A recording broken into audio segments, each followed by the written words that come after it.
Spring has officially sprung, and in today's video I'm going to show you how to take this free SVG that's available on our website and turn it into a beautiful watercolored sign.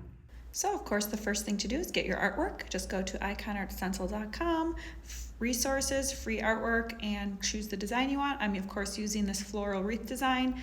Click download SVG and then right click and save it to your desktop. And then I'm going to be using the program Vector to adjust my artwork today. It's just a website. I'll have that linked below.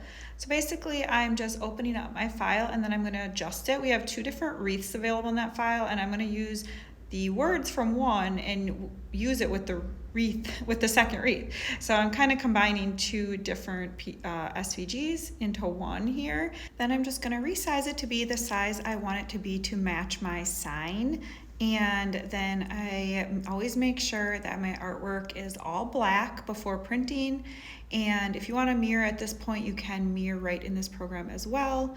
And then you just click the export button and print, and then make sure to adjust your print settings to print as dark as possible. Of course, I have my settings saved, but you just adjust the contrast and print quality to be as high as possible to lay down as much ink as possible so that your artwork prints nice and dark. And then make your stencil like normal using the Ikonart exposure stand. Always rub down to make sure there's good contact between your artwork and the stencil film. Expose and wash out, and once it's dry, post-expose, and we're ready to use the stencil. Now that the stencil's made, we're ready to create our sign. But before we do that, if you're new here, please join the Ikonart family by hitting that subscribe button and click the notification bell so you get notified every time we upload. We share tips and tricks on how to make and use Ikonart stencils. So let's go. All right, now that our stencil is dry, here comes the fun part. We're gonna stencil on our design using a multi-surface paint and just squeegeeing that across. And then we're gonna add some dimension to our sign with some wood letters. Here's a nice quick tip for you. Just use a piece of tape and tape down your letters. It makes painting them so much easier.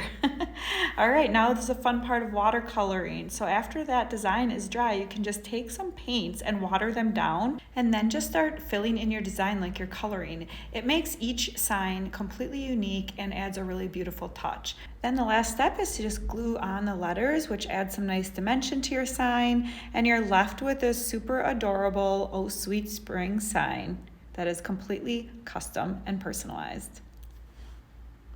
If you have any questions on how to make or use Ikonart stencils or how to do this watercoloring project, please let us know in the comments below.